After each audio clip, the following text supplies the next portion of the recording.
And I was really proud of our guys and how they responded tonight after a tough game on Saturday. Just their focus, I thought, was pretty good. I thought it was elite, especially on the defensive end. I thought guys were really connected and took it personal, and that's what we're looking to do as we move forward and hit it. Questions? Mark, when you recruited these guys, it was kind of like speed dating. I'm curious, as a coach, how do you cram in 4 years of relationship into just 1 year that you have them? I have Leanne. Leanne actually can do that. She's unbelievable at that. So I think if these guys, if you ask them, they would be like, I'm sad that we're not going to be with Coach Pope, and really sad that we're not going to see Miss Leanne. And really, it's these guys doing it with each other. That was what was really special about this group.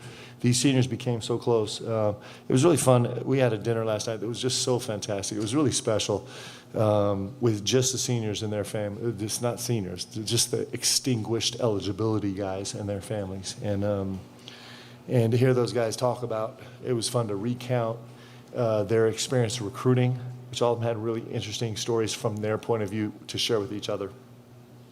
And then just to hear them, all 6 of them stood up and kind of like took the mic and told stories last night for quite a long time. It was really wonderful.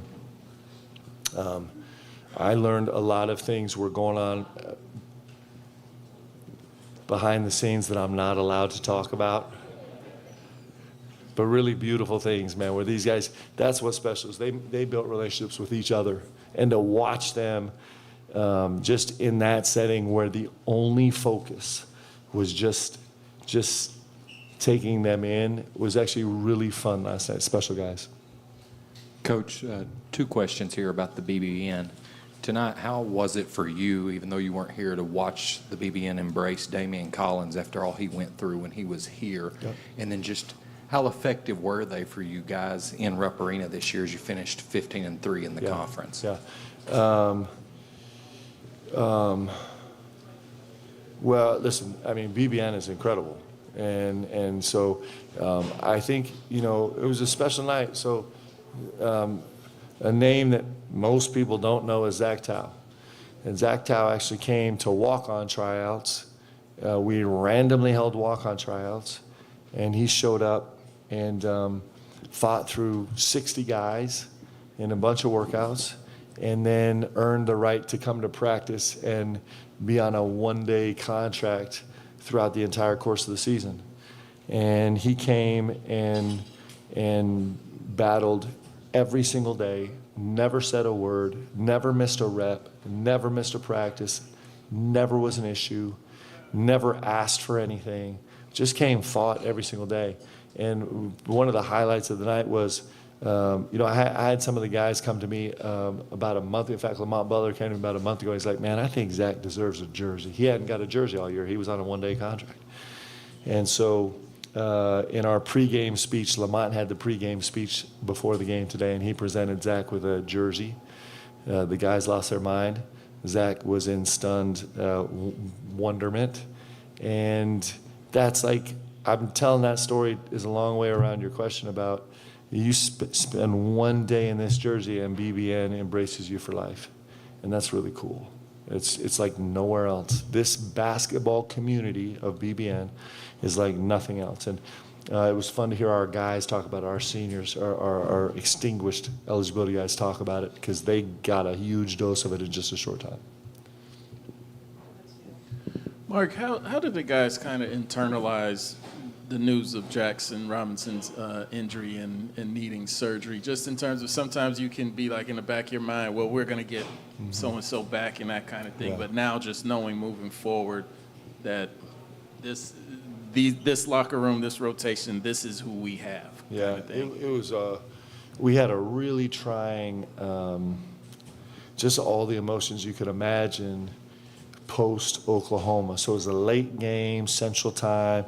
We finished the game and then, get back at 3 o'clock or 4 o'clock in the morning and are dealing with the emotion of that game, the emotion of Jack's news, which we all really didn't get to get final answers on until the next day, but all suspected, and then run right into Auburn, an early game.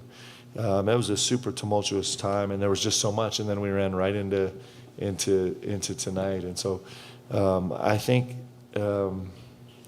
the guys are devastated for him and really sad for us because he's such a massive part of this team.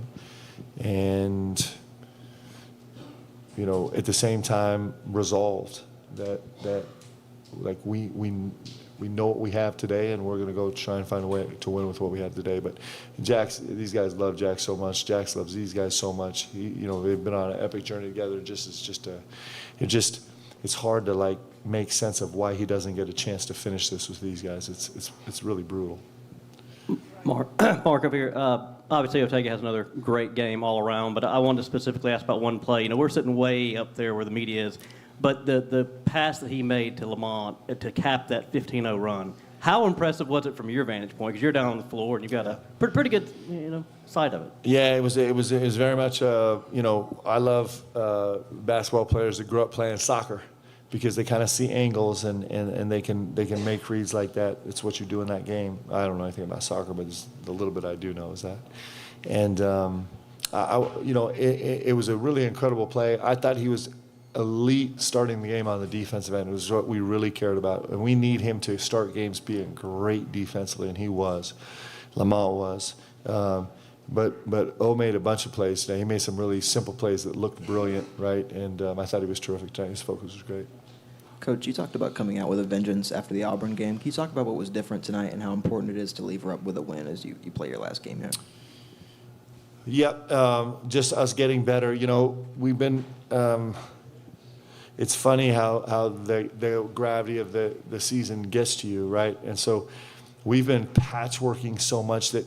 We've lost a couple things over the last 6 weeks. We lost this desperate hunger to get better because we were just trying to stay afloat, right? And and by staying afloat in some ways, I think we did get better, but there were so many distractions going on, and then we kind of lost the pace of the game because we're just trying to stay afloat. We're just trying to like get enough live bodies to function, and. You think about Ortega's pass, but there was a lot of that tonight. There was a lot of pace against a really good transition defensive team.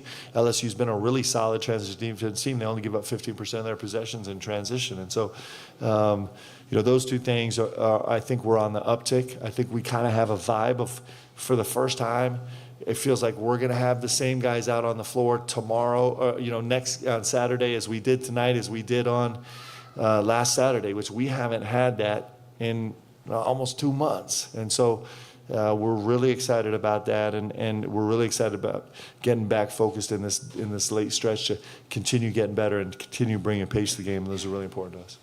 Mark, Colin Chandler had a good game tonight, 11 points, 4 rebounds, 4 assists. What did you see from him tonight, and how big is someone like him stepping up going to be for you guys later on in this? It's really important. Colin and Trent and Travis Perry in some ways they're just incredibly important to our stretch run here. Those guys are ready, they're capable, and those 3 guys have got to step up and make huge plays for us like veteran, experienced players, and they can. But those guys are really crucial. The success we have is going to be in some part dependent on them being great, and they're ready to do it. Mark, you guys are big on the numbers and the analytics. You've had so many people in and out of the lineup all year. Has that messed with your numbers? You have enough data to make decisions like you normally would? I'm still trying to, we have a lot of data, but it's a lot of weird data, right? It's there's not there's so many kind of anomalous parts to it that we've learned about our guys. But even tonight, there were a couple, you get yourself into a situation where it's either fatigue or fouls or matchups that end you up with a lineup that you're like, oh, I don't actually love the lineup right now, and it's all happening in real time.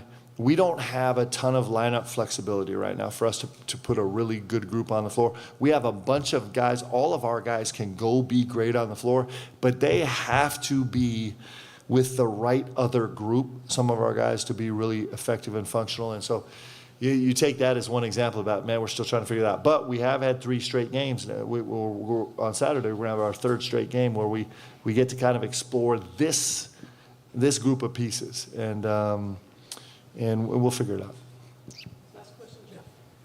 Mark Ansley was really big for you in the middle of the season. It seemed like he was able to get some of that confidence back, maybe tonight. Yep, I thought he was terrific. Ansley is, I mean, my goodness, what a season he's had. For a guy that, never in his wildest dreams thought he'd be wearing a Kentucky jersey, and you think about the huge, impactful moments that he's had in games for us, and he's going to be big down the stretch. You see it all the time. He had 3 or 4 really quiet, subpar games for his standard that he set.